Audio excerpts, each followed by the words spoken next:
wọ́n ti kúrò táwọn lọ settle síbi tán wà ní Ghana.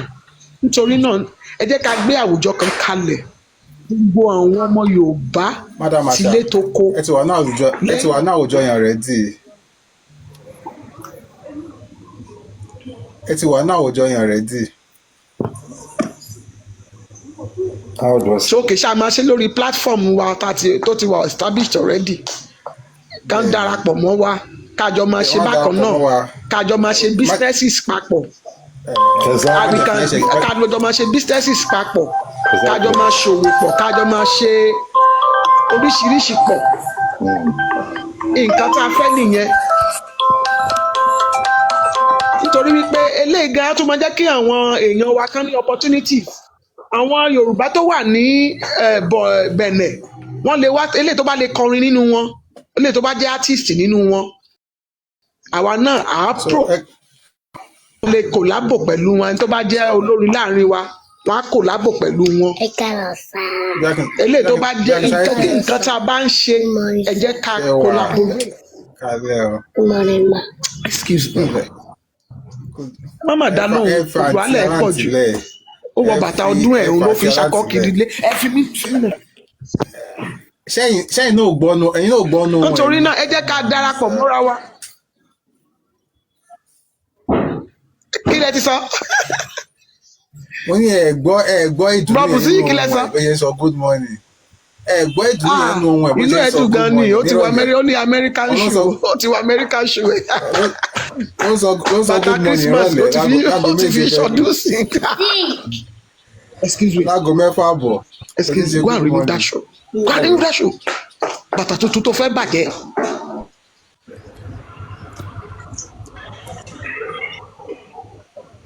Ẹ ṣeun ma.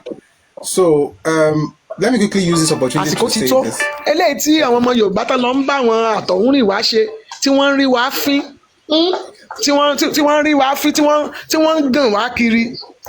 Àwọn opportunities kan tó tí àwọn ará bí ń jẹ, àwọn ará Port Novo, àwọn tó wà ń bẹ̀ yẹn, àwọn Yorùbá tó wà ní Bẹ̀nẹ̀, tán wà ní Togo, àwọn ló yẹ kó máa jèrè yẹn, àwọn ló yẹ kó máa jẹrú opportunities bẹ́ẹ̀ yẹn.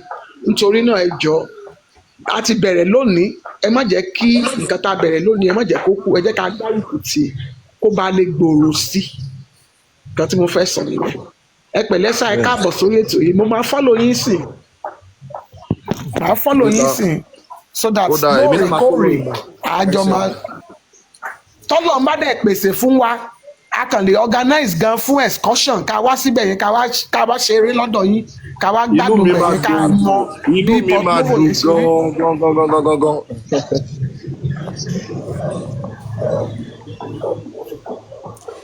Màá follow yín sí, ẹ ṣeun sà. Let me quickly. Mi dùn pé darapọ̀ mọ́ wa. Ẹ kì í sáré. Ẹ sáré fi ọ̀rọ̀ bí kan ti pè kí ní announcement ìfilọ̀. Ẹ sáré fi ìfilọ̀ kan sílẹ̀. Ok, ṣe rí ọ̀pọ̀lọpọ̀ gbà á ń sọ pé a fẹ́ ní ibi tó máa kó wa pọ̀. Mo sọ lẹ́ẹ̀kan àná nígbà tá a ṣe call lórí Telegram lánàá, ọ̀pọ̀lọpọ̀ wa látọrí pé bí àná jẹ́jọ́ ìsinmi, àwọn kan lọ sílé ìjọsìn àti bẹ́ẹ̀ bẹ́ẹ̀ lọ, kò jẹ́ ká lè pọ̀ bó ṣe fẹ́ ká pọ̀ tó. So nǹkan tá à ń wá yẹn a ti ní already, a ti ní bye. And let me quickly, and I said that I was going to talk about it today, Lerefe. So my console Lerefe. So the idea of Redomi is not to end on TikTok. Is to use TikTok as a springboard for many of the things that we want to do. So we are meeting here, but we a ṣe platform kan lórí Telegram, a ṣe Telegram group tá lè jọ pàdé, tá lè máa sọ̀rọ̀. Although ọ̀pọ̀lọpọ̀ gbàgbọ́sùn lọ́nbẹ̀, wọ́n a máa fi ìwé síta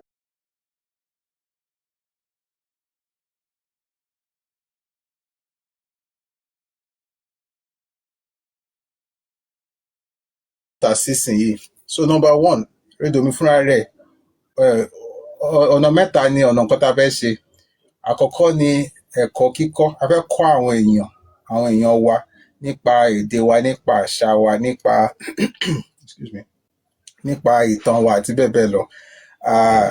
A dẹ̀ ní oríṣiríṣi ọ̀nà láti ṣerú nǹkan bẹ́ẹ̀. irú nǹkan tá à ń ṣe báyìí ara ẹ̀kọ́ náà ni, podcast ara ẹ̀kọ́ náà ni, documentary tá a fẹ́ ṣe ara ẹ̀kọ́ náà ni. Tó bá di ọ̀rọ̀ documentary yẹn kò sí wà tá à ní dé irú àwọn ọ̀rọ̀ Benin irú àwọn nǹkan bẹ́ẹ̀ tá a máa kó gbogbo ẹ̀pọ̀. Ó ní nǹkan tá a máa ṣe ní ọdún tó ń bọ̀ bọ̀. Ẹ kọ́kọ́ sọ lérèfé, kọ́kọ́ sọ nǹkan mẹ́ta tí a fẹ́ gbájúmọ́. Alákọ̀ọ́kọ́ is education and sensitization, right? So to teach people about culture, history, language, and everything Yorùbá. Ìkejì is to help our people with empowerment and education and welfare. So ẹni tó fẹ́ bẹ̀rẹ̀ bóyá iṣẹ́ ọwọ́ okòwò àti nǹkan bẹ́ẹ̀ yẹn wọ́n tẹ̀ bá mi sọ̀rọ̀ lánàá táyà ń sọ̀rọ̀ àgbẹ̀ kí àbá la ṣe lè ṣe ká rí lẹ́ẹ̀bí ká ra lẹ́ẹ̀bí kan ká gba lẹ́ẹ̀bí kan ká fi ṣoko káyàn ríṣẹ́ ṣe àti irú nǹkan bẹ́ẹ̀ yẹn. So alákọ̀ọ́kọ́ ni ẹ̀kọ́, ẹlẹ́ẹ̀kejì ni empowerment, which could come in different ways, whether to set up businesses for people or to actually start stuff. And ìkẹta is political involvement. So tó bá ti débì kan irú ìgbà tá à ń sọ̀rọ̀ curriculum gbà yẹn àwọn kan nù wa tó ń mọ̀wé tó ń jáfáfá wọ́n lè jókòó wọ́n lè kọ policy paper tá a lè mú fáwọn àwọn ìjọba tá a mọ̀ àwọn tá a mọ̀ nínú ìjọba láti bó bá ṣe lè ṣe àwọn nǹkan ní àárín wa nílẹ̀ Yorùbá tó máa jẹ́ kó dá sí. Now nínú ọ̀rọ̀ mẹ́ta yẹn oríṣiríṣi ìkọ́ ló wà ń bẹ. Ó ní nǹkan méje tá a fẹ́ ṣe ní ọdún mẹ́ta sísìnyí láàrin ọdún mẹ́ta sísìnyí. Àwọn kan bẹ̀ làwọn documentary tá a fẹ́ máa ṣe. Àwọn documentary yẹn ó máa nílò pé kí excuse me please, let me just take a cup of water.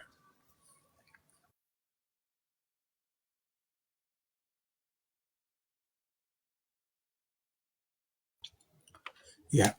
All right. So tó bá ti dọ̀rọ̀ education yẹn a fẹ́ ṣe àwọn documentary kan nípa ọ̀rọ̀ Yorùbá. A dẹ̀ ti ń sọ pé Yorùbá ò ń sọ̀rọ̀ ìpínlẹ̀ mẹ́fà ó pọ̀. So a máa nílò láti bá àwọn arákùnrin wa tó wà ní Benin Republic ṣiṣẹ́ láti fi gbérù nǹkan bẹ́ẹ̀ jáde. Ààrẹ náà ni ọ̀rọ̀ rédíò tá a sọ lánàá yẹn náà. Ààrẹ náà ni pé lọ́dọọdún a fẹ́ bẹ̀rẹ̀ sí ṣe bíi festival tó máa dàbí pé ẹ̀kọ́ máa wà ń bẹ̀, orin máa wà ń bẹ̀, àṣà máa wà ń bẹ̀, fíìmù máa wà ń bẹ̀, eré ìdárayá máa wà ń bẹ̀, eré ìtàgé máa wà ń bẹ̀, oríṣiríṣi nǹkan tó pẹ́ bọ́ ẹ̀kan lọ́dún ló máa jẹ́. Ó máa jẹ́ nǹkan tó yẹ kó máa kó gbogbo wa pọ̀. Wọ́n á lè ṣe we may now have offshoot events in different parts of the world. Wọ́n á máa pé ẹ̀kan lọ́dún yẹn abẹ́ṣe nǹkan kan ní ilẹ̀ Yorùbá tí wo àwọn yòókù àwọn oníkàkú máa parapọ̀. So inú ẹ̀ máa rí conference tó máa kẹ́kọ̀ọ́ lórí oríṣiríṣi nǹkan bóyá lórí àṣà ni bóyá lórí èdè ni bóyá oríṣiríṣi nǹkan. A tún máa ṣe tó yẹ pé excuse me expo náà máa wà ń bẹ̀ irú nǹkan bẹ́ẹ̀ yẹn ìyẹn máa ṣẹlẹ̀ ní ẹ̀kan lọ́dún. So máa jẹ́ nǹkan tó yẹ pé gbogbo Yorùbá lè wà regardless of where they may be.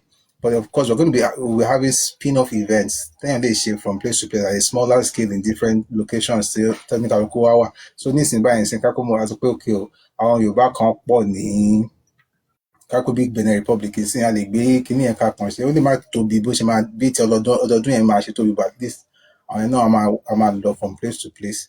Ní àlejò so abẹ́ṣe kan Toronto, abẹ́ṣe kan ní let's say Canada for instance, could be Ottawa, could be Toronto, and wherever it will be. Àwọn Yorùbá tó wà ń bẹ̀ a máa jọ parapọ̀ a máa jọ ṣe irú nǹkan bẹ́ẹ̀. So irú nǹkan tá a fẹ́ máa ṣe ní ọdọọdún nìyẹn. Ó láwọn nǹkan mi ò fẹ́ ṣe a fẹ́ ṣe app kan tẹ́kọ̀ọ́ a máa lè kó gbogbo nǹkan tá a ti ń sọ látọjọ́ tá a lè kó sí tí ò ní nira fún àwọn ọmọ Yorùbá láti rí ìtàn wọn láti rí àṣà wọn tó kàn lè tẹ ojú nǹkan kan kàn rí ibi tán lọ níbẹ̀ náà wọ́n lè rí oríṣiríṣi nǹkan. So these are the things I want to do ní láti ọdún tó ń bọ̀. So it's 2025, 2026, 2027. Àwọn kan wà tá a máa bẹ̀rẹ̀ lọ́dún tó ń bọ̀, àwọn kan wà tá a máa bẹ̀rẹ̀ 2026, àwọn kan wà tá a máa bẹ̀rẹ̀ 2027. Ṣùgbọ́n gbogbo kíní tó bá di àná yẹn wọ́n ní pé tó bá jẹ́ pé ó jẹ́ Sunday ní táwọn wà níbi iṣẹ́. So bóyá ọjọ́ Saturday a lè tún ṣe tí ogun á máa jókòó pọ̀ bó máa jẹ́ orí Telegram. Àti tó bá yẹ pé orí bí ló máa jẹ́ ẹ pé Yorùbá la máa fi sọ. Ọ̀pọ̀lọpọ̀ wa were used to coming on TikTok more than Telegram. So a lè lo bí náà ṣùgbọ́n tó wá pé bí ló máa jẹ́ ẹ pé èdè Yorùbá la máa lò kò ní jẹ́ pé nǹkan tí ló wá tó gìrì wa wọ́n máa gbọ́ nǹkan tá à ń sọ wọ́n máa pàkúta sọ̀rọ̀ wa. So ní ojú kan ṣáká kan sọ fún pé ara nǹkan tí a fẹ́ ṣe ni. So irú documentary yẹn sìn nínú ẹ̀ a lè ṣe pé wọ́n lè fẹ̀rẹ̀ kọ́ṣọ́ kún àwọn ibì kan pé ẹ ká lọ sí for instance one of my sisters is traveling to Nigeria And when she arrives, we plan to go to certain locations. Most often, you know, we TikTok live from certain locations, but she shifted. See, ọdún tó ń bọ̀ torí she had some things came up in the UK. So irú nǹkan bẹ́ẹ̀ yẹn a lè pẹ́ o a lè ju èmi àti ẹni ọ̀hún gan lọ a lè pẹ́ lómi a lè pẹ́ a fẹ́ lọ sí bóyá ṣé à ń pé there is suspended lake ní Adó Àwáyé ní Yorùbá ní Ọ̀yọ́ state. A lot of people don't even know about it. There's a Kogoso Springs. There are so many places we can go to. So irú nǹkan báyìí la fi lè gbé àṣà wa lárugẹ. Kọ́mọ́tà sọ ni pé ọ̀pọ̀lọpọ̀ nǹkan tá a fẹ́ tá a rò pé ó yẹ ká ní àwa la máa ṣe àwa la máa be. We're going to be the ones to birth it. And I'm just, trusting that we can use this platform and the Telegram group that we've started to actually birth these things. So that yes, it's something that's needed, but we are the ones we've been waiting for, basically. So when it comes to issues with government, issues with life, issues with art and entertainment, education on the arts and entertainment, education on the pay, okay, ọdún tó fẹ́ ṣe kí ni wọ́n máa ṣe orí ìtàgé, wọ́n máa ṣe fíìmù, gbogbo kí ni ara nǹkan táyé tó yẹ ká ṣe ni. Gbogbo nǹkan tàbí ẹ̀ ń sọ yìí, kí ni nǹkan tí kì í ṣe nǹkan tó le láti ṣe. Pé tí wọ́n sọ bẹ́ẹ̀, kí ni kó bẹ́ẹ̀ fẹ́ gbé lórí èèyàn kan. Àwọn kan máa wà ní wọ́n tẹ́ pé mo sọ fún ìlànà yẹn kọ́ sẹ́ni fídíò kan sí mi pé ọkọ̀ ṣẹlẹ̀ ní ìlú kan oníkòròdú, ó fi oko kan hàn mí, nǹkan tán ti ṣe ń bẹ̀. Wọ́n pé ó yẹ ká lè ṣerú nǹkan báyìí náà, ó yẹ ká náà lè ṣerú nǹkan báyìí. Wọ́n pé okay, tó bá dé point kan kókè ta ló lè ṣerú nǹkan báyìí ó yẹ ká gbárùkù tẹ nìyẹn, but a mọ̀ pé ara wa náà ni, but nínú ó yà máa níṣẹ́ lọ lórí ẹ̀. My sister is there. I actually say anybody that says this thing to us again, we'll just tell him to give us money. We're trying to get the money. We're waiting for the money. As soon as the money comes, you're going to see that correct history.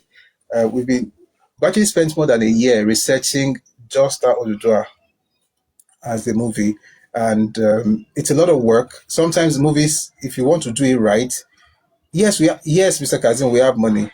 No, God has provided. God has provided. I'm just saying that anybody who does him directly pay. So if you want to do things right, you may have to spend a lot of time. Not even about the money; it's about the work that goes into coming up with a story. So, like 3 of us now, we've been working. We've read. I think I read more books on Yorùbá in the last 15 months than I've read before, because we're working on a movie that will cover different parts of Yorùbá. So we've had several meetings. We read, you come back, we study, we come back, just to make sure we can come up with something. So that's also one of the things that we're working on. I'm just saying that everything that we want, we are the ones who will create it. And when we do, we'll be glad with it because we'll have something tangible to do for our children. We also have something to look back on in our society, in our own community. So at the conference, àbí ti Apple, àbí ti fíìmù, àbí ti documentary, àbí ti ká ṣe excursion, àbí ti ká ran ara ẹni lọ́wọ́, gbogbo nǹkan bẹ́ẹ̀ la fẹ́ ṣe. So mo fẹ́ kí ká gbárùkù tì wá. Nǹkan tá à ń ṣe lórí Telegram yẹn, àbí nǹkan tá à ń ṣe lórí TikTok, ẹ má kàn rò pé àkàn ṣe kíní ni o. Ibí yìí láti pàdé, láti bí yìí láti máa ṣe gbogbo nǹkan ńlá látàfẹ́ ṣe yẹn. We are able to do it. We just need to focus our energy on something. And that's why I said, I understand why we want to do, àwa àtàwọn kan. Ṣùgbọ́n ṣe tẹ́ bá rò dáadáa, ẹ̀wọ̀n nǹkan tí deny sì sọ lónìí báyìí sí. Àwọn kan tẹ́ máa rí ní ọ̀rọ̀ tán sọ ni pé ẹ ń ṣe ẹgbẹ́ àwọn tẹ́ ń fira yín wé. Ó nìkan tí ẹ̀gbọ́n ìyá mi kan máa ń sọ fún wọn bàtà wọn kékeré. Ìyá mi sọ pé táwọn bá ti wà wọn kan pé ẹ̀gbọ́n wọn máa sọ fún wọn pé ó máa yẹ. Ọ̀pọ̀lọpọ̀ wa lórí TikTok àmọ́ àyè ara wa. We don't really know how big we are. And that's what makes us, máa fi gàgàgà pẹ̀lẹ́ nítorí pé tí ìbá ṣe ọ̀rọ̀ Nàìjíríà, ó yẹ kó máa kó sálúbà tẹ̀lé lẹ́yìn ni. Tí ìbá ṣe pé Nàìjíríà tó kọ́ ẹ lépọ̀ máa dìyẹ. So we have a lot on our hands. We have a lot to do. And I just want us to make sure that we're able to work together. So ẹ ká fi sí ẹ̀kọ́ kan báyìí máa sọ. But tó bá ti Saturday, there's a document on Redomi. There's actually a document on Redomi that talks about, the values, the objectives, the goals, the Project 373, and so on and so forth. And tabasono, àwọn ìbéèrè mi lè wà tẹ́lẹ̀ ní, ó lè ní àwọn nǹkan tẹ́lẹ̀ fi kún láti jẹ́ kó tún gbèrú sí, kó tún dá sí. So nǹkan tó fẹ́ sọ ni pé iṣẹ́ wájú ká máa fi gagbága pẹ̀lú àwọn tó jẹ́ pé wọn ò sún mọ́ wa. Iṣẹ́ wa gangan is to actually build something better for coming generations and to also have a better Nigeria.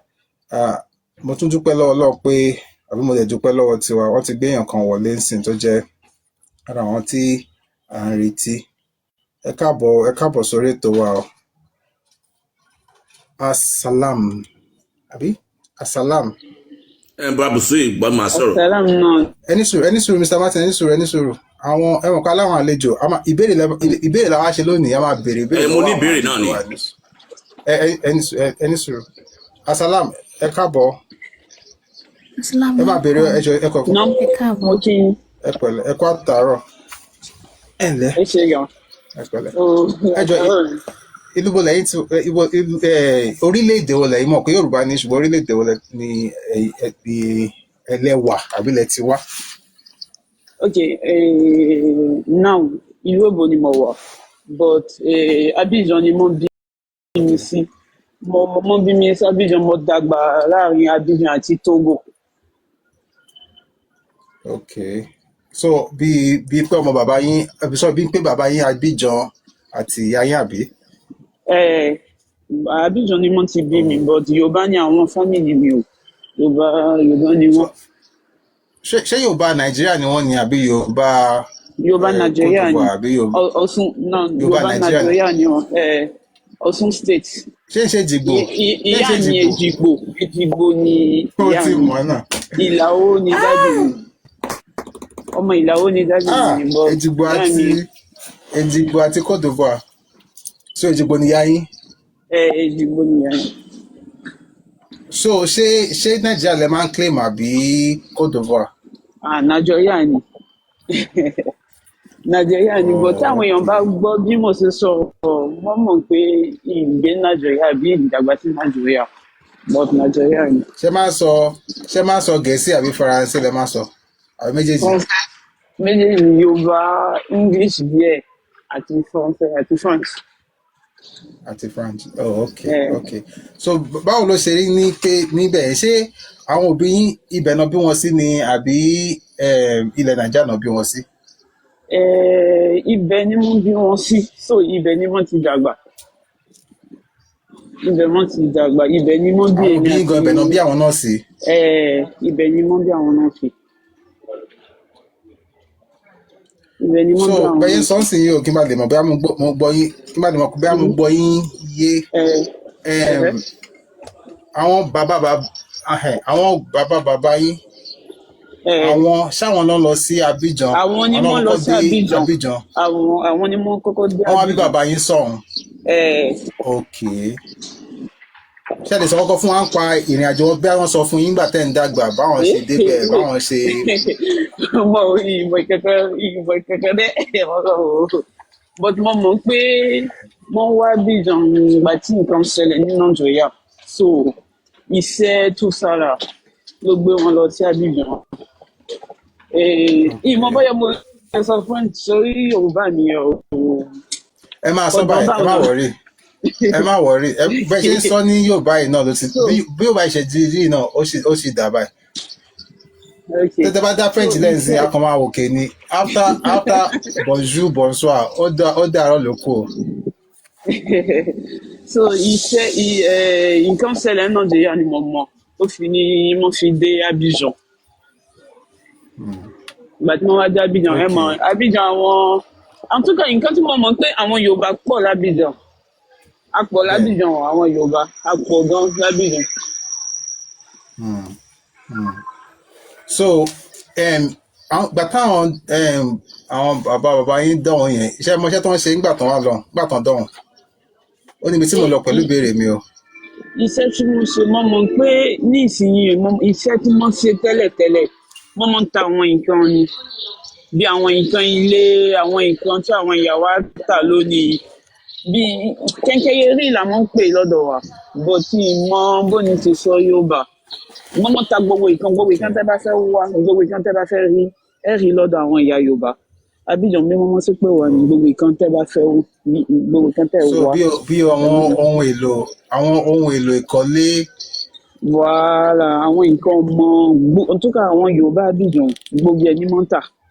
Ó Oh, dépend ẹ mọ̀ pé nísìnyí nǹkan ọdún ni àwọn nǹkan ọdún ni so tẹ́ bá lọ ọ̀dọ̀ àwọn ìyá wa ní Yorùbá okay. ẹ rí àwọn nǹkan Season. ọdún. Okay. Voilà, ó dépend Oh, season so tá a wà nù rẹ̀. okay. Okay. Ó Voilà. depend lórí season tó máa wà. Voilà, Okay, but ó ti. generally àwọn nǹkan ilé ní wọ́n máa ń tà àwọn nǹkan kékeré rí gbogbo ẹ̀ ní wọ́n máa ń tà. Ẹ jọ̀ọ́ ní sùúrù, Denise, ẹ jọ̀ọ́ kẹ́ tó máa lọ, mo fẹ́ dúpẹ́ lọ́wọ́ yín. Denise, do you mind unmuting? Mo ń bọ̀, Sister Asalam. Okay. Denise, I want to really thank you. Mo fẹ́ dúpẹ́ lọ́wọ́ yín gan-an pé a pè yín, ẹ wá, ẹ jẹ́ wa, ẹ tún wá dúró tí wà, ẹ dáhùn àwọn ìbéèrè wa láti là wá lọ́yẹ̀. A fẹ́ dúpẹ́ lọ́wọ́ yín, ẹ ṣeun gan-an. Ọlọ́run àbùkún yín o. Mr. Abusi, ẹ máa kí deny sí lọ fẹ́ béèrè lọ́wọ́ wọn. Mr. Martin, Jesus Christ. Ó dáa náà kò sí problem kó mo tó bá lè béèrè yẹn lẹ́ẹ̀kan náà. Oh yeah, Mr. Martin, please ask your question. Asalam, ẹ jọ̀ọ́ a máa padà sọ́dọ̀ yẹn fún wa ní ìṣẹ́jú mélòó kan. Kọ́kọ́ fi béèrè wọn kọ́ dá wọn lóhùn. Oh yeah, Mr. Martin.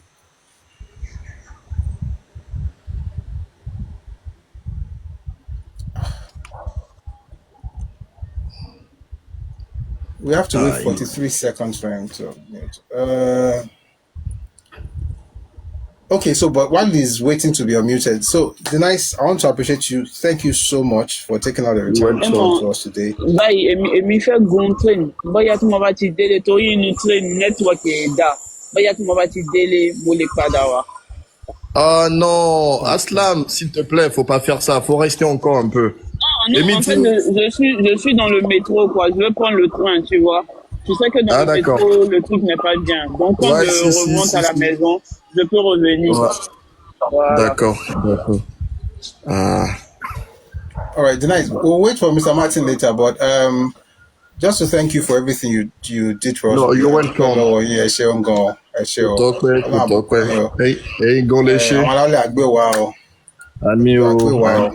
Yeah, Ìkan tí mo sọ ní ẹ kí n béèrè kóyọ̀ lọ denies ẹ jẹ́ kí n béèrè kóyọ̀ lọ denies ẹ fẹ́ shut me down lórí denies no problem. No, Martin, I'm going. Asalam, please, dúró. Mo ti dúró náà but mo fẹ́ béèrè kóyọ̀ lọ denies but mo fẹ́ step down but mo fẹ́ béèrè kóyọ̀ lọ́wọ́ ẹ̀. Mo ń gbọ́ ẹ Martin, mo ń gbọ́ ẹ. Kí ni population Yorùbá ní Benin Republic? Kí ni economic development Yorùbá ní Benin Republic? Àwọn town wo ni Yorùbá ní Benin Republic? Àwọn kọ́ ẹ̀ tó fẹ́ bẹ̀rẹ̀ nìyẹn. Population Benin Yorùbá Republic, to be honest, mi ò lè sọ. Cause gẹ́gẹ́ bí mo ṣe sọ tẹ́lẹ̀, kì í ṣe àwọn nǹkan tá a mọ̀ ń kọ́ níléèwé. Ẹ mọ̀ pé n tí Nàìjíríà fi sàn nípa history àwọn èdè wa, àwọn àṣà wa ní pé ẹ̀yin máa kọ́ léwe nípa àwọn nǹkan yẹn. Àwa àkọ́ nǹkan kan ní school nípa àṣà Yorùbá àbí nípa ìran Yorùbá. Àkọ́ nǹkan kan nípa yẹn. So, mi ò lè sọ. Táwọn wo ni táwọn Yorùbá ní Benin Republic? Time. At this point, Mr. Martin, some of these things àwọn ìlú. Mr. Martin, we talked about all these things already. Àwọn ìlú Yorùbá ní Benin Republic pọ̀. Àjàṣẹ́ ìlú Yorùbá ni. Ìsàkété, Ìtàkọ̀, Kétu, Chaoru, Savẹ, Chabẹ pàápàá tún wà, Savẹ wà, Chabẹ wà, gbogbo ìlú Yorùbá náà ni ó pọ̀ gan-an. Savẹ náà tún wà. Okay. Chabẹ wà, Savẹ tún wà, ó pọ̀ gan-an. Ìlara, Mowódání, Ìdáchà, Dàsà nìyẹn, Ìdáchà, Dàsà, Mowódání, Ìpínlẹ̀, Pòbẹ́, ó pọ̀ gan, ó pọ̀.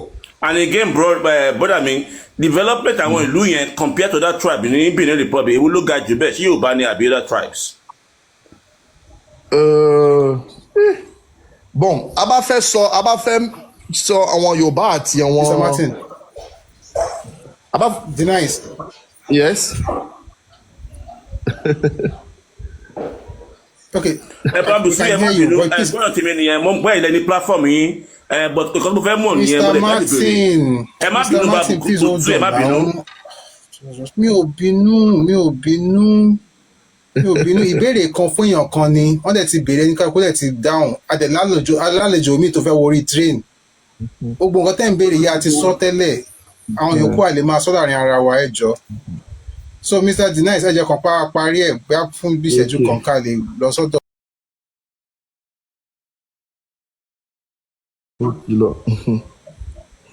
Anyway, èmi ni mo dúpẹ́ lọ́wọ́ yín gan. Thank you very much. Thank you for Mr. the Martin, consideration. please send the request o. Yeah. Ẹ ṣeun wa dúpẹ́ lọ́wọ́ yín. Thank you so much for all you did. And ẹ ti là wá lọ́yẹ̀ gan àwọn kankan àtàmọ̀ tẹ́lẹ̀ nípa pé Yorùbá ní Benin wọ́n ṣe òwò wọ́n dẹ̀ ọlọ́dẹ̀ ṣe tí ọwọ́ Yorùbá Benin jí sówó wọn kì í kọ ọwọ́ ẹyan yín kéré ní orílẹ̀-èdè Benin Republic. Àdéhùn pé bá a ṣe ń sọ̀rọ̀ yìí sí pé ó máa ní àwọn nǹkan tí a máa lè jọ ṣe pọ̀. So àwọn máa bá yín sọ̀rọ̀ a tún máa sọ̀rọ̀ ní lẹ́yìn a máa send àtẹ̀jíṣẹ́ sọ a máa lè sọ àwọn ọ̀rọ̀ míì tó lè ràn wá lọ́wọ́ láti jọ ṣe àwọn nǹkan tó dáa fúnlẹ̀ Yorùbá. Ẹ ṣeun gan. Thank you so much. No, you're welcome. Yeah. Mr. Martin, please, you can come back. I didn't put you down, but yeah, thank you, sir. Now, Madam Asalam was about to get on the train. So people in the comment section, you guys have to calm down. You guys have to calm down. Ṣé ń gbọ́ mi? No, you come also be Yes, we can hear you, sir. Enter in the comment section. Yeah. Enter in the comment section. You need to calm down. If you're having a program, you have guests, you have a structure. You tell people to ask one question because you know that the person only has so much time. Then you're trying to keep the other person who is about to get on the train, you're trying to keep them and ensure that they get on the conversation. Now with all the I want to ask question, that one has gotten on the train. She probably would have given us some time before. But at this point, it's like everybody just trying to say something. Any suru. And when you start saying what's the people talk in comment section, I think they're talking to the younger brother. You guys have to relax. So if you're a buruku bale, in Jesus name we pray. Amen. PFA Asalam. Ejo PFA ìṣẹ́jú kan ká tó padà sọ́dọ̀ Asalam.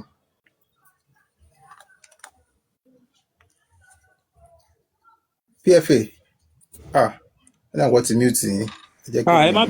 Ẹ má bínú mo ń sọ̀rọ̀ mi mọ̀ pé mo ti wà muted ni mo ní mo kúrò lórí fọ́nrán quickly mo sáré lọ ṣe nǹkan kan so bí mo ṣe wá padà mo wá fẹ́ béèrè pé àwọn siblings wa àwọn cousins wa from Republic do Benin tí wọ́n sọ̀rọ̀ ṣé wọ́n mẹ́nu bà nípa àwọn nǹkan kan tó mo mọ̀ pé wọ́n ti sọ àwọn nǹkan kan tó pa wá pọ̀ but ṣé wọ́n mẹ́nu bà nípa àwọn bóyá bí ọdún tó máa ń ṣe bí ọdún orò ọdún eégún gẹ̀lẹ̀dẹ́ and things like that tó jẹ́ common things fún wa ní Yorùbá Nàìjíríà.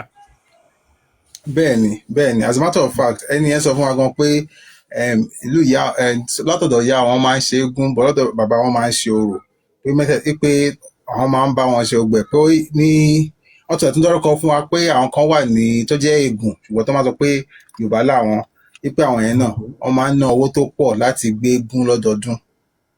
Ó wà lára àwọn nǹkan tí wọ́n sọ. Ó dẹ̀ ní ó ní àwòrán kan tí wọ́n ṣe nípa tí wọ́n ṣe Odùduwà ní Benin Republic wọ́n ṣe eré Odùduwà ní Benin Republic mo ní máa fi hàn wá ó wà ní Sábẹ̀ ní mbọ̀ ó wà ní Sábẹ̀ ní Benin Odùduwà dúró tó róṣọ white. Yes, eré yìí. Òun náà ni. Yes. This is in Benin Republic. So Odùduwà is not just àwọn tá a kan bára wa fà ní ilẹ̀ Nàìjíríà. Tó máa sọ fún wa pé arbitral line yẹn nìkan náà ni òun ló yà wá sọ́tọ̀ọ̀tọ̀ ìkan náà ni wá o. Bẹ́ẹ̀ ni ìkan náà ni wá Odùduwà kan náà ni nígbà tẹ́ bá lọ sórí kí n tẹ́ bá wá Odùduwà in Benin Republic ẹ máa rí dáadáa ẹ máa rí ibi tí wọ́n ti ṣe eré bàbá síbẹ̀ different kìíní bó tẹ̀ ṣe wà ń bẹ́ẹ̀ náà nǹkan tí bàbá mú dání ẹ máa rí ẹyẹ ẹ tó bá mọ Yorùbá creation myth ẹ mọ nǹkan tẹ́yẹ túmọ̀ sí nínú creation myth yẹn and so on and so forth so so ibi tí àwọn kan ti ń bá yín jà pé àwọn ń ṣara wọn ẹ fẹ́ mú wa tipátipá ni làwọn kan sọ pé ọmọ ìyá kan náà ni wá ẹ gbọ́dọ̀ fi wálẹ̀ so lójú tèmi o àwọn tó sọ fún wa pé ọmọ ìyá kan náà ni wá ẹ gbọ́dọ̀ fi wálẹ̀ ó sàn kí wọ́n bá wọn yẹn ṣe ju ká máa it's not Phoenix, oh my God. You come out bá wọn tó ń tọkàn yára fẹ́ ṣe gbàgbós ká máa bá wọn rojọ́ ọ̀rọ̀ wá ju ọgbọ̀n yẹn lọ. So mo fẹ́ dúpẹ́ lọ́wọ́ ṣe rí ẹ̀kọ̀ọ̀kan tí wọ́n bá ń ṣe tẹ́ bá ti jókòó sí ẹni tó ń host tára yín bá balẹ̀ yín tẹ́ ń sọ̀rọ̀ ní comment section lẹ́ẹ̀kan yín máa understand what just happened. What just happened now is that because he wanted to speak, that lady couldn't say more than what she said. But because it will appear that I don't want him to speak, he has said what he wanted to say, but the lady has gone. So I hope all of us get to just relax sometimes and just chill. But since we are here, we'll be closing very soon. PFA.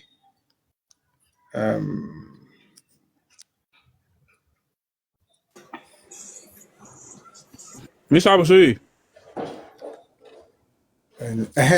Mo gbọ́ yín mo ní ọ̀rọ̀ wa iṣẹ́ a máa sọ ayé máa chat lórí Telegram nípa ọ̀rọ̀ ọ̀la. Tẹ́ bá ti kúrò lórí là aṣọ. I don't see it as nǹkan kankan ní cause ó dà pé wọ́n ṣe sọ fún mi pé bá a ṣe ń sọ̀rọ̀ lọ́sàn-án yẹn náà sọ fún mi pé àwọn máa open TikTok account so wọ́n lè má lè ṣe fídíò kó jẹ́ pé wọ́n kàn máa lè gbọ́ wọn. But I mean, I'm sure he will still do justice to what needs to be done. And then, the professor I mentioned as well, I'll call him this evening or maybe tomorrow evening.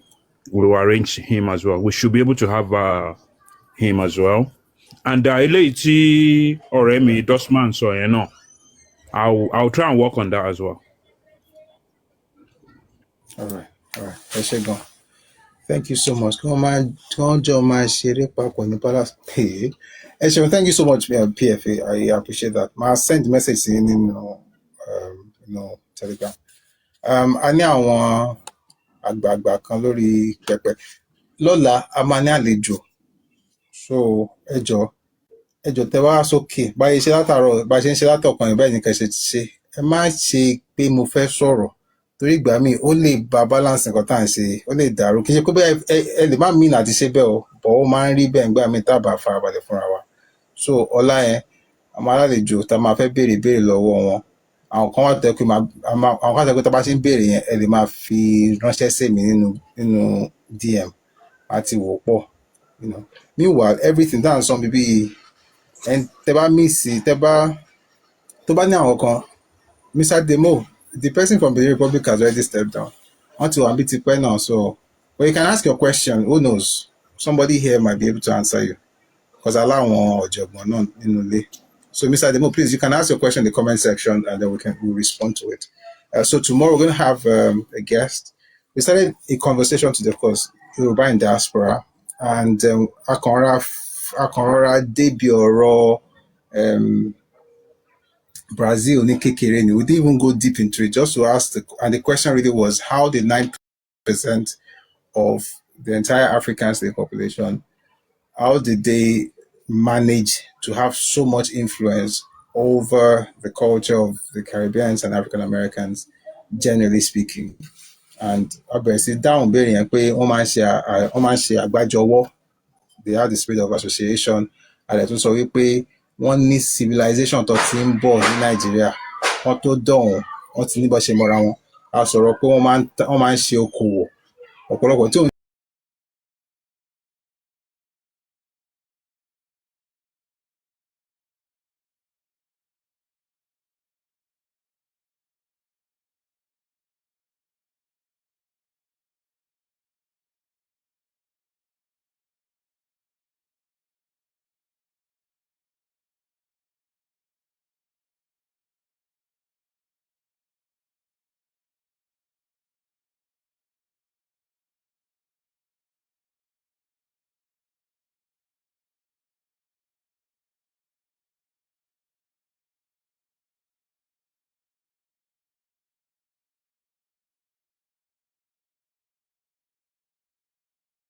Amatopada Ani Agomokola to be 11 a.m. Ife time tomorrow, 11 a.m. Ife time. So everything we want the government to do, we shall begin to do it there. Don't let Yamiri copy our document.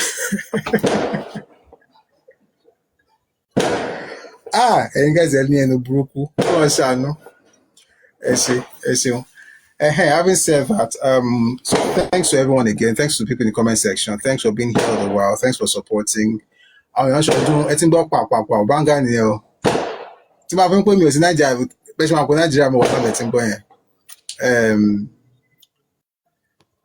we must distinguish between it's fireworks. We must distinguish between the Yoruba outside Nigeria who are settlers and the Aborigines.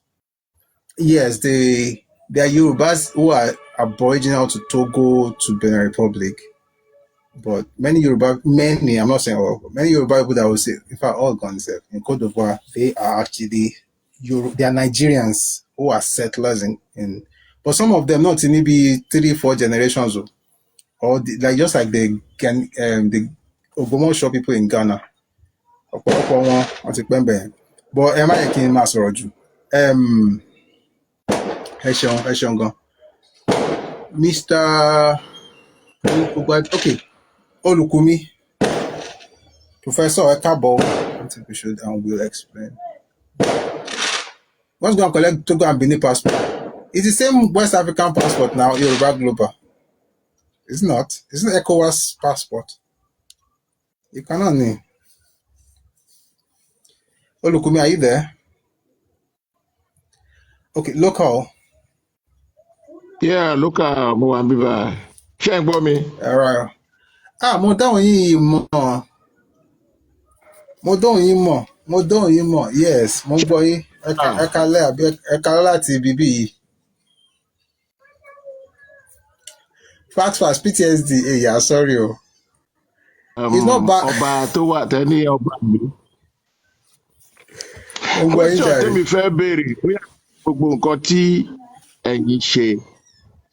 Èmi fẹ́ bi wọ́n ṣe báwo ni mo lè ṣe rí lẹ́ra ní ọ̀dọ̀ wọn nílùú tó wà peaceful. Nítorí gbogbo àwọn ilé ta kọ́ sí Nàìjíríà ta kọ́ sílẹ̀ Yorùbá a lè wá gbé bẹ́ẹ̀ mọ́. Títorí gbogbo rògbòdìyàn tó ń ṣẹlẹ̀ ní Nàìjíríà. Gbogbo àdẹ̀fẹ́ máa wálé tó bá jẹ́ pé Benin ní sùúrù o. Tó bá jẹ́ pé Benin ní ilẹ̀ Yorùbá ti ṣáìdì Yorùbá ẹ̀ la tún kọ́lé sí tábà tiẹ̀ kọ́lé kékeré kan síbẹ̀. Àdẹ̀ máa wá bẹ̀ a máa tibẹ̀ máa wò yín lókèèrè. Ìjọ tẹ bá gẹ̀ẹ́tì àkíyí together ní Nàìjíríà. Ẹjọ́ má bínú ẹjọ́ ẹni sùúrù má bínú ẹjọ́. We have to be careful with this rhetoric. The kids are playing with fireworks. Ondun bang bang bang bang bang. I live in Nigeria. I am in Yoruba land. There's nothing wrong with Yoruba land. There's no Robodinho in Yoruba land. People are buying houses around me now. 2, in fact 3, 1 here, 2 here. They just finished building. The 4th one is by the road, just finished building. And this is even a developed, what am I saying? This will be developed forever. It's fireworks. So fireworks. My son, they shout to me, say, what's that? What is that? Yoruba is flowing with milk and honey. It's fireworks. It's just kids playing. Busui, let me help you there. Hey, sir. My name is Awori Saxon. I have lived outside Nigeria for 30 years. But Yoruba land is flowing with milk and honey. Wọ́n bí mi re kí má lọ na ilẹ̀ Yorùbá tẹ̀yin sọ pé ń sáńbẹ̀ yẹn. Àwa ò lè má lọ bẹ̀ ká má lọ ṣe fàájì ọdọọdún. In fact, mo ṣe wà yìí mo ń palẹ̀ mọ́ bí mo tún ṣe máa lọ ní àárín ọ̀sẹ̀ mélòó kan tí mo tún máa lọ jókòó síbẹ̀. Ilẹ̀ Yorùbá kò sí nǹkan kan tó ń ṣẹlẹ̀ ńlẹ̀. In fact, ó débi pé even àwọn tá à ń pè ní foreign investors. Yoruba land is the prize, is the coveted prize. Yes. Ibẹ̀ ni tẹ́ bá ń gbọ́ pé wọ́n fẹ́ wá ṣe any foreign tẹ́ bá kó foreign investors 100 sílẹ̀ 85, 90 nínú wọn ilẹ̀ Yorùbá ni wọ́n fẹ́ wá invest sí. 100%. N tẹ́ ń sọ yẹn kò rí bẹ́ẹ̀ o. 100%. And bí mo ṣe wà yìí talẹ́talẹ́ la fi ń rìn o bí mo ṣe so mi ì fẹ́ kí ìdí tí mi ò ṣe fẹ́ kí Bùsúyì sọ̀rọ̀ ni pé Bùsúyì bá sọ fún yín pé òun ń gbé Nàìjíríà èmi ò gbé Nàìjíríà mi ò dẹ̀ gbé Nàìjíríà for a very very long time but mi ò jìnnà sí Nàìjíríà yẹn. The fantastic thing is that mo ti kúrò níbí báyìí. I'm going to say something that's maybe a little bit personal. Ṣẹ́rí mi àti Bùsúyì, the first time tí a máa fi ojú kan ara wa ìbéèrè lọ́wọ́ ẹ̀, ìdí fàájì láti fojú kanra pé ó yá o, a fẹ́ lọ ṣe fàájì ń bí pàdé mi ń bí. Àṣírí. A dẹ̀ ṣe Bùsúyì, ṣáà ṣe fàájì, a ṣe fàájì tí nǹkan kan ò ṣẹlẹ̀. So ìtẹ́sọ yẹn sà, àgbà wọlé o, kò sí nǹkan tó jọ bẹ́ẹ̀. Meanwhile, and also in the comment section, say it's not perfect in Nigeria. Someone was kidnapped. There's gun shooting in the UK, in the US. Does that mean US is like a no-go area? If the knife crimes on the streets of London. Show what on the streets of London. Mama Asha, my brother comes home. In the next 20 days, my brother will be in Nigeria. He comes home every year to come and enjoy himself. One party they went 2 years ago, Labeokuta. He comes to Nigeria almost every 6 months. One call it Simowe. Hello, Mr. Bùsúyì. Hello, Mr. Bùsúyì. Very peaceful. Mr. Bùsúyì. But if you check it other way around there, from what Mr. Local is saying, Sherry, there are beautiful lands in Benin Republic that we Yorubas can acquire. If we happen to waste time, the same thing that Mr. Kazim, sorry, if we want to invest in Benin Republic as a Yoruba person, absolutely, that's perfect. Oh, Yoruba land, there's nothing wrong. But when you preface it with, you guys, when you get your acts together, people will come back because right now Nigeria need Robodinho. I'm like, Robodinho Bolowa. I'm looking for it, I can't find it. Because, and the thing is that maybe, to be fair, we may have this thing, different ideas about Nigeria, but Sherry, I mean, there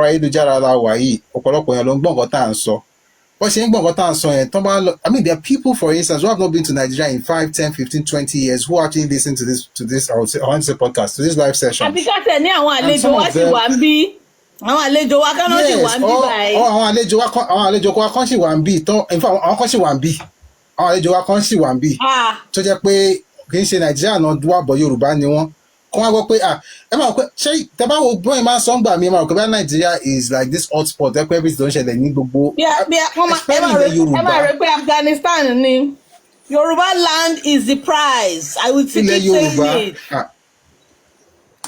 Mr. Bùsúyì, do you know how much a plot of land costs around here? 100%. It's true. She understand me. What I'm saying is,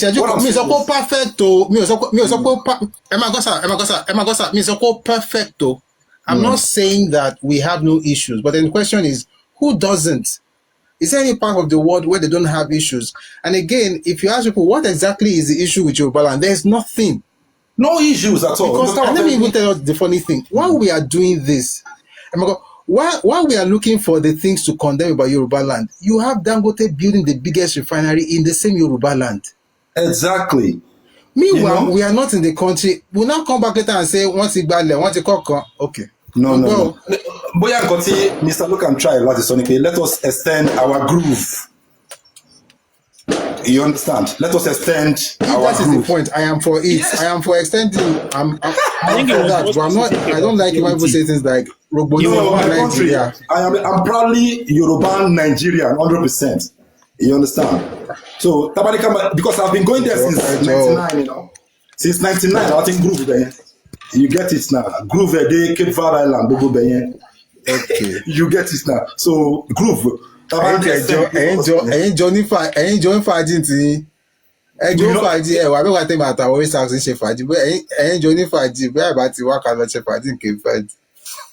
No, the group that. I mean, what to do fàájì is fine. I mean, I'm all up for it. Let us just invest in Benin, invest in the Yoruba side of Benin because of course we're all Yoruba.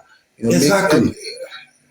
So that before the same Igbo people will start telling us that. We want to invest there because it's Yoruba land. Yeah. Nítorí àwọn same this I Igbo think there's a people. delay, there's a lag. So you're coming in a bit late. Okay, yeah, like probably the network or so. So that before this said Igbo people will start to say, I want to develop there, you understand? Let us extend our groove there. You understand? Not just the same, like the Benins now, most time. But when Benin ní Milan, àwọn Benin kan sọ fún mi pé àwọn làwọn ní Benin Republic. Wọ́n sọ fún mi pé tó bá ṣọ̀ fún ẹ 10 million naira, you and I, Kasha lóko lọ fi lé yín hàn mí ní Benin Republic, 1-on-1. Let's go to Nigeria. ẹ̀yin máa ń dára yín láàmú o. Kọ́ lọ bẹ̀ kọ́ lọ irọ́. Ẹ̀kọ́ sọ fún mi pé lọ́bẹ̀ kó lọ sọ́ńbẹ̀. Go there say it. If you see these people in Milan, the Benins in Milan, the Benins in Milan. Wọ́n bá pé lọ, wọn ò ní pé bọ̀. Exactly. So I can't extend the groove war. You laugh. I can't extend the groove war. See part here. For at least for we, this generation, you know. I'm all up for that. We need to have. In fact, the number one DJ there. But I'm listening. I'll wait for you to finish and I'll speak. Okay, the number one DJ there, DJ Ben Badis there. The number one DJ níbẹ̀ yẹn. Olúmọ̀ ń gbé wa lọ sí gbogbo clubs wọn around ibẹ̀ yẹn. You understand? So, by only came more Two-Face, by Two-Face, era or two, I want Two-Face. But the man Two-Face, but me, I was kind of busy into some kind of research there. So, anytime we go before hip-hop, Nigerian music escalate. You understand? So, we can do a lot there. You understand? Instead of come about Edo people, might argue. You understand? Face other things. The thing is, it will lead to jealousy soonest because this platform is going somewhere. You understand now? And if you don't know, I won't lead that babe. You understand? Rather, they will keep, the jealous. You get it now. So that is what's happening. So everybody. Thank you very much. Thank you, Mr. T.Y. Please, I want to beg you. I like what you do. I like your support, but please, what you just typed here, don't type it again. Please, I'm begging you. There's Mr. no superiority of any religion here. None. Thank you. PFA, please go on. So just to add quickly on the security issues. So to the glory of God, I happen to belong to some of the leading socio-cultural groups. Láti àdúgbò wa. So the umbrella group from that area is called Yewa People's Development Council. And once you structure our groups here, anyway, every other socio-cultural group tó bá ti jẹ́ láti Yewa, ó jẹ́ constituent member of the umbrella group. That's Yewa People's Development Council. I think the website is yewapdc.com. You can check that out. So on a monthly basis, one man meets. So YPDC man meet. That means we pay constituent member groups. One man need representatives to man meet pẹ̀lú wọn. So one of the monthly agenda òun ni wípé security situations in Yewa land. And for me, I happen to be the general secretary of my group, socio-cultural group, which is a constituent member. So àwọn tó bá lọ represent wa ní YPDC, wọ́n máa mú report wa on a monthly basis, and I have to, of course, put that in our minutes of our meetings. And I can say for a fact, for the last 10 minutes, Timothy call, don't forget I said we meet monthly. So I'm saying at least maybe for the last 12 months, we've not had any security issue in Yewa land. And I'm talking Yewa South, Yewa North, Ipokia, and the Mekwa Afon, which are core border, what's it called? I worry, I'm not too sure there is any issue from a security point of view near Dugbo yen, no, because I have a very good royal father Ladugbo yen to jẹ́ pé tí nǹkan kan bá ń lọ màá ti gbọ́ ńbẹ̀. So when we talk about security, tẹ́ bá rántí gbà kan tán ní àwọn kan mo ti sọ bílẹ̀nì náà pé àwọn siblings wa àwọn cousins wa wọ́n sá lọ sí Benin Republic láti lọ seek refuge. That's about 2-3 years ago. I mean, when that Fulani of a thing was huge. But a dúpẹ́ lọ́dọ̀ Ọlọ́run wípé gbogbo yẹn ti ṣe kíni ó ti di àfìsẹ́yìn tẹ̀gùn fiṣọ́lá gbára Ọlọ́run. So àtúngbọ̀rọ̀ wọn lọ́dọ̀ wa mọ́. So uncle tí wọ́n sọ wípé tán sọ̀rọ̀ nípa àwọn Yorùbá ilẹ̀ Yorùbá tó wà ní Benin Republic because of security issues here. I think, you know, we shouldn't ẹ má jẹ́ ká nǹkan tí ò bá wà substantiated ẹ má jẹ́ ká spread there for that. And I'm sure by the grace of God tomorrow Kabiyesi would even be able to, you know, say one or two things on that as well, because lára àwọn tá a máa ń gba reports látọ̀dọ̀ wọn náà nìyẹn. So bí mo ṣe sọ, on a monthly basis ó wà no agenda security situation ní Yewa land, and for the last 10 minutes tí mo ti kọ, we've not had anything. Relatively peaceful ní nǹkan tá n report for that period. So things are actually coming down. Yes, there was a surge láàrin kan bẹ́ẹ̀ yẹn tẹ́ bá rántí, but to the glory of God apá Ọlọ́run ti ká yẹn. So it's not that risky again. And àwọn ìlú tá à ń fi Nàìjíríà wò. Yes sir. PFA ẹjọ ìgbà wo ni ọba ìgbà onímẹ̀kọ ìgbà náà jẹ ṣé ó ti tó bí ọdún mẹ́wàá. Àbí ó yẹ kó ti máa ọdún méje. ń bọ̀ 2000 and I think it should be around 2000 and.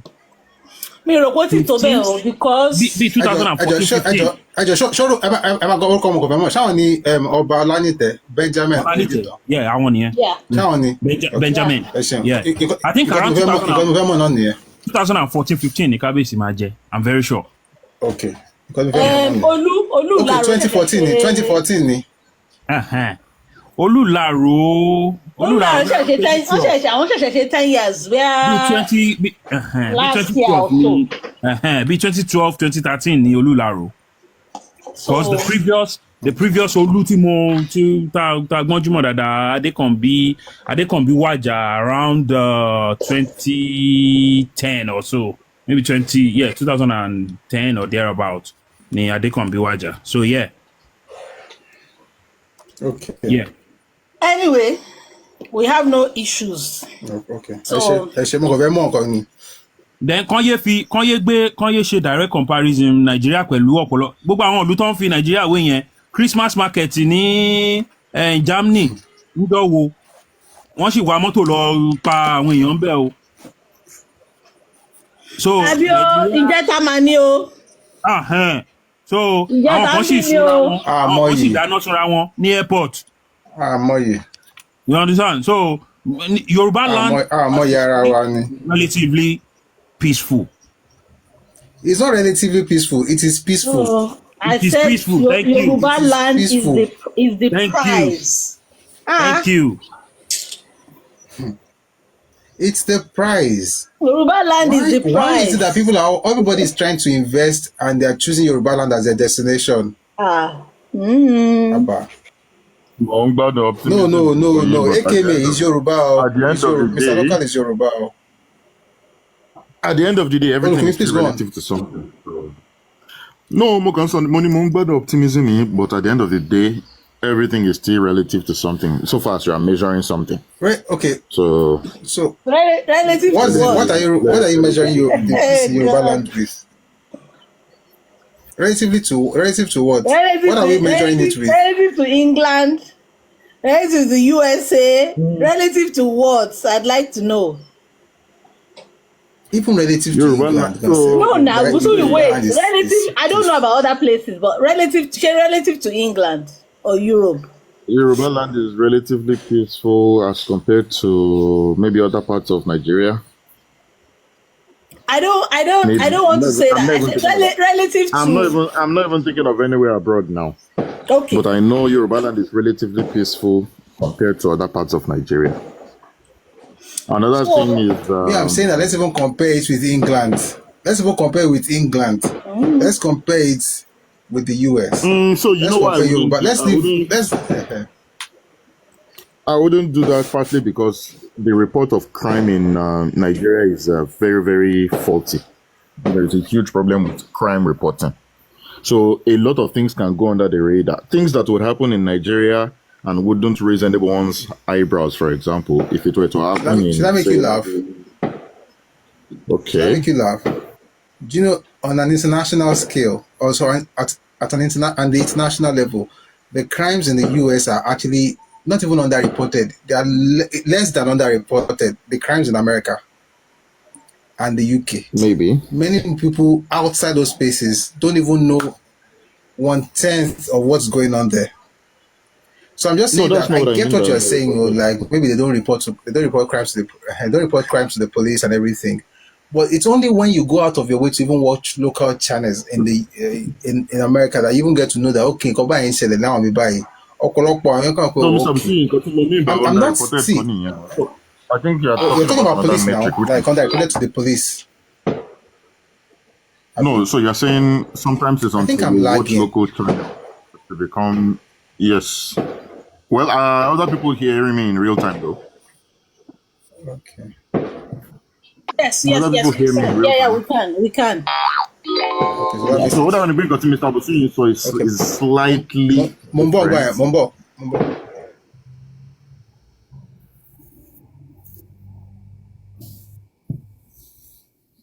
Should I wait? Chicken Duro? I mean, Mr. Abusi, if I switch the network. I want to switch network here anyhow. Yeah, okay.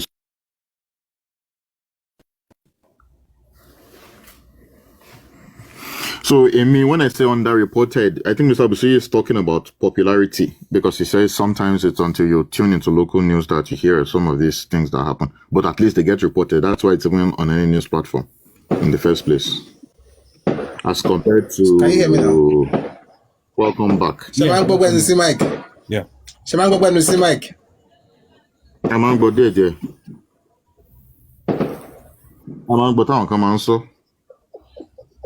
Nigeria fẹ́ gbọ́ yín.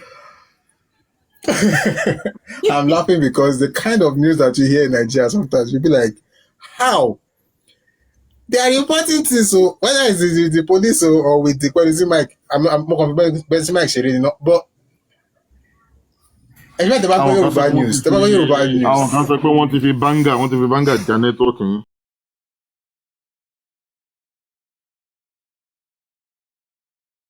Ilẹ̀ ń pè kan. Mo kí gbogbo lé o. Gbogbo náà yín pọ̀ ṣá, wọ́n máa ń yín pọ̀ lẹ́kọ̀ọ̀kan. Bóyá ṣe ìbọn, ẹ káàbọ̀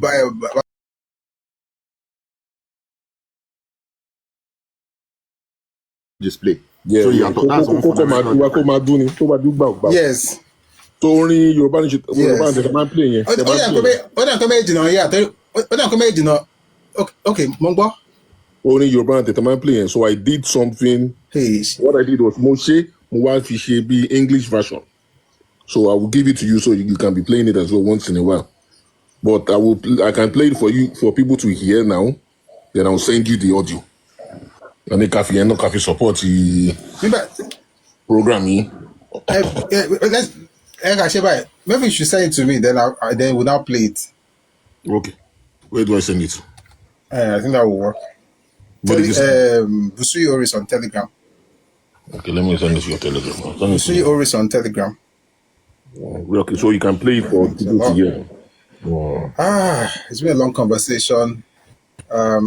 Madam Asha, okay, live loaning, that's why. So let's not move off Olukumi's point. I really want to hear that point. The anthem will still be in Yoruba, but then we can play this thing maybe when we're just like having fun. But if we are playing the anthem from Kineo, it has to be Yoruba because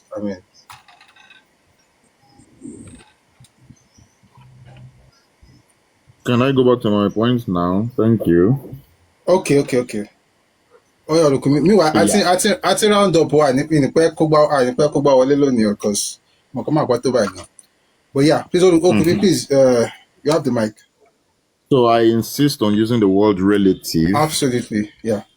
Yeah, and that's like I was saying, part of the reason why, I'm bent on that insistence is because I am more confident in the fact that when I hear news, although there's nowhere where news doesn't go under the radar, but in Nigeria it does go under the radar. A lot of things happen that nobody hears about in Yorùbá land, outside Yorùbá land, in Nigeria, and but relative to other parts of Nigeria, I can confidently say Yorùbá land is at least, more peaceful. But anything to I can more in Nigeria to check to desensitized to check people will just hear and be like, oh wow, well, yeah, that's so bad, and everybody moves on.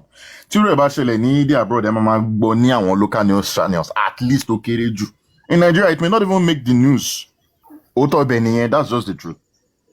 So when I hear something happen in Germany, or when I hear something happen in America, or when I hear something happen in Ireland, Ireland is kini, like how many violent crimes do they experience in a whole month?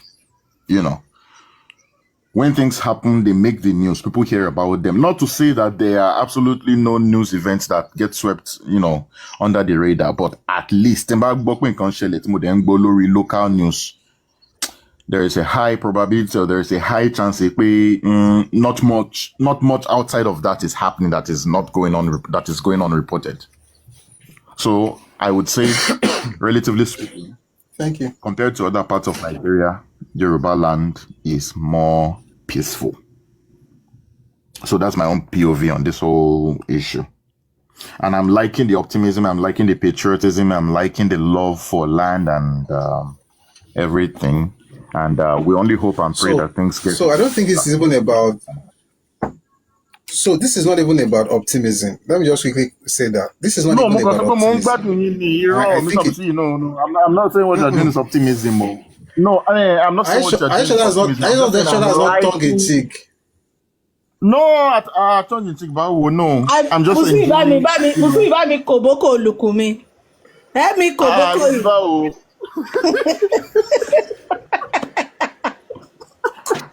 Olukumi, wọ́n ní kẹgbẹ́nu sí Mike. No, Olukumi.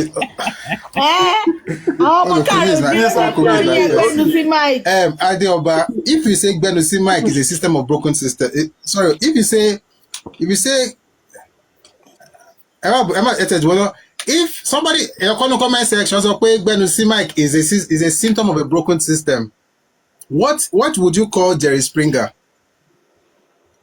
Because when we do this thing, we compare the worst of ourselves with the best of others. So if you call Gbenusi Mike a symptom of a broken system, what's Jerry Springer? What's all these shows that they do where people just come and basically disgrace themselves and do anything?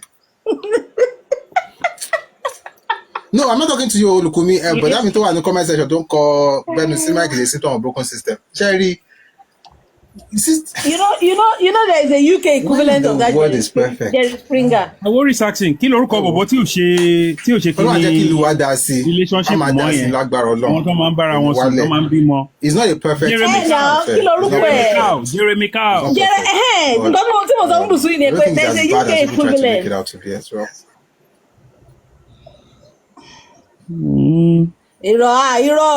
Ògúndá ẹlẹ́bọ náà Olùkúnmi na my guy.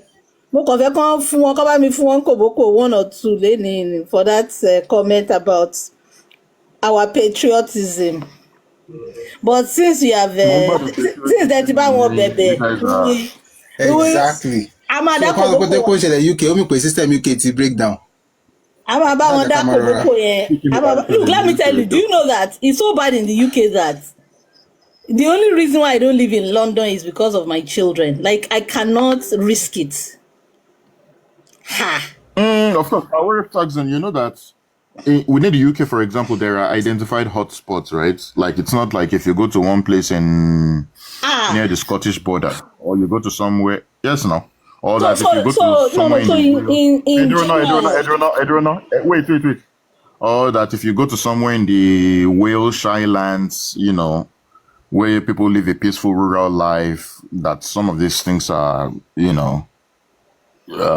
pervasive over there.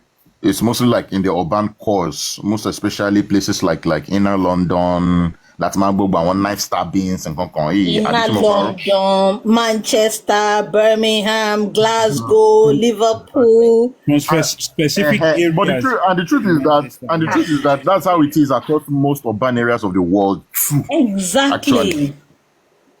Actually. So I'm not discounting that it happens like or you are in Brooklyn. Exactly. And the same thing too will be applicable if you go to other urban cores too in the world. If you go to Sao Paulo, if you go to Rome, if you go to Moscow, if you go to even Nairobi, Johannesburg, it's the same thing. All over. There's any high concentration of people within an urban area. Even as peaceful as Switzerland is, there is an area in Zurich. Now if you go to Bern, you go to Zurich, you go to Geneva, but one thing, Sherry, crime reportage in Nigeria is abysmal. Abysmal. Where exactly are they not reporting crime in Nigeria? Wait. Mr. Busi, don't let us go. Don't let us go there. So are we talking about the fact that, let me give an example. Oh, do we even have an example? Let's even start. Start from. Do we even have a our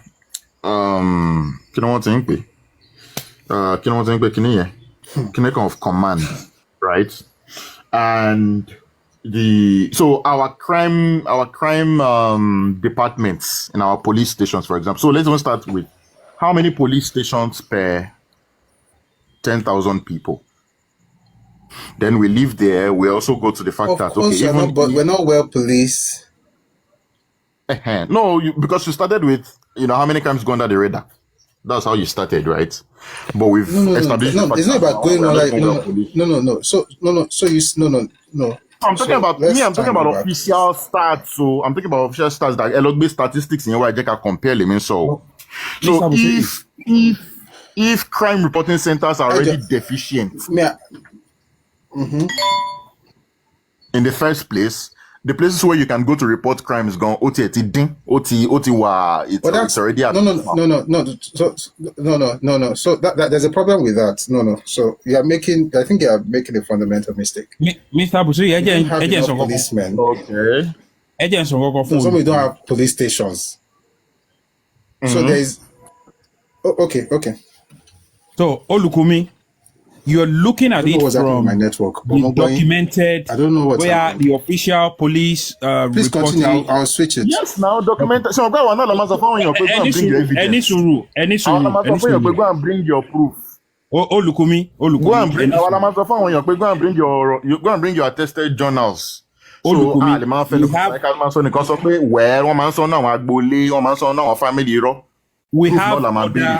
we have other channels of this reportage.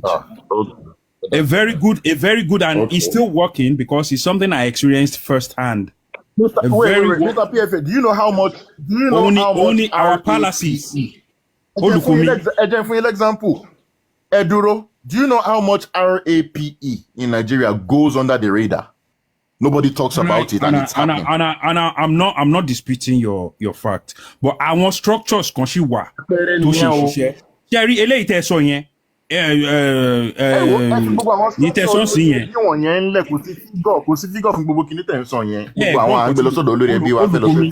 Olùkùnmi, our various palaces in Yorùbá land. Jerry irú eléyìí tẹ́ sọ sí yẹn RAP for instance. Mo sì rántí at least kì í ṣe méjì kì í ṣe mẹ́ta tí mo kàn kí nǹkan dédé kémi máa travel bọ̀ kí nǹkan dédé wọ ààfin wọn ní wọn rojọ́ àwọn lóyè àjókòó wọn máa bá wọn ẹnìkan lọ báyàwó ẹnìkan sùn ẹnìkan fipá ṣe kinní kan ẹnìkan ṣe kinní kan. PFA that one no evidence no that one alaye no evidence.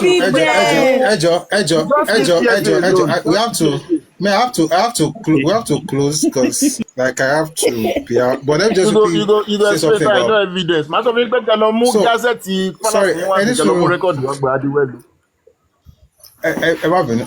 So because we're recording, we'll just end the skinny, but just say something. Let me just say something like, there are cases of women in the US, for instance, who come up with the idea that they were RAPED, and then they will say things like they didn't report it when it happened. We have underreported cases in different places all over the world. Now, when you talk about people, somebody said in the comment section, I'm contradicting myself. I'm not sure you listened to me. So there's a difference between having police stations all over the place and saying that we don't have enough policemen to run over the place. The question was not about how are you being policed. The question was about reporting of incidents. And I'll tell you this in Nigeria, just in case people travel out and for some reason everything back home is the most terrible thing in the world. The point is that you don't have enough policemen in Nigeria, which is a fact. However, do you have police stations that people are reporting their cases? The answer would be yes. Is it done? Are they optimal? The answer would be no. But this idea that is this place where everything just happens and nobody talks about anything, like the news buzz with ridiculous things on a daily basis. I don't even listen to them. But the thing is that you hear things, you know something's happening. You're arguing a point I never made. I never said that. No, I'm not talking to you. No, not you. I'm talking to somebody in the comment section. Not you. So the point is that people report crime, right? And the idea that, see, the point is this: I am in Nigeria. The evil that people talk about in Nigeria so much, and I'm not saying evil doesn't happen, but for some reason, everybody says where they are. As long as it's outside Nigeria, they have no problems. Everything is peachy. But that Nigeria is the headquarters of crime. Meanwhile, you are in Nigeria, you don't see the crime, you visit these guys, and then you see all the things they're not talking about. So my point is not to say that we have a perfect system in Nigeria. No. I'm saying that we can do a lot better. But I also don't like the thing where people just want to, it's like I said earlier, it happens a lot in conversations, especially for people outside the country. You compare the worst of Nigeria with the best of where you are. And that's even an unfair basis to judge Nigeria. And I'm not saying again, Nigeria is this El Dorado, no problems. Of course there are problems. But when somebody comes up and says things like, and there is Wala in the southwestern part of Nigeria, and there's a word, it wasn't. I don't think he had a malicious intent. It was literally, I think he was being honest about the fact that there's Rogbodiyan in the southwest. I don't see any Rogbodiyan. I live in the southwestern part of Nigeria. I move between here and Abuja from time to time. Sometimes I'm in Abuja, sometimes I'm in the southwest. I don't see Rogbodiyan. Even in Abuja, things happen, but things happen in the US as well. Things happen in Washington as well. There's school shootings. How many schools have you heard of school? How many times have you heard of school shootings in Nigeria? Like, we don't talk about those things that are not good in the US. We don't talk about the knife crimes in the UK. We only talk about all the things that are not working in Nigeria. So I'm not saying we have a perfect system. I mean, we even need to have, look at the kind of police that we have. It just needs to be better. But the idea that, this place is this, den of robbers and thieves, and it's just terrible, and we're glad we're out of Nigeria. But it's been a wonderful conversation. That's not your own point, Olukumi. It's just important for me to say, because a lot of people say this thing where, these Nigerian people, they're just suffering, they're going through hell, everybody's dying in the street, they're hungry. And you see the person talking, it's not as if they can do without. Let me not go into the details, but yeah. About to travel, please enjoy the trip. Let's build home. Let's make home better. But this thing of, everything is just terrible there. I beg.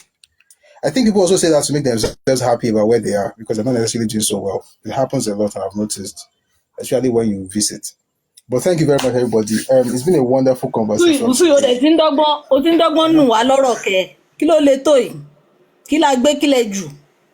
Ọlọ́run ló ní ká má jìnnà sílé. Ọlọ́run. ẹ̀yin ò sí lára wọn. Ẹ̀yin ò sí lára wọn. Ẹ jẹ́ ìkọ̀sán kan, and I will talk about the topic. Mo kàn máa sọ tèmi, and I will speak about the topic, and that's it. I think we should consider ourselves lucky, because in Nigeria, we are also, as people who are all gathered here, at least for some of us, we're also speaking from the relative safety of Yoruba land. Like I said, relativity.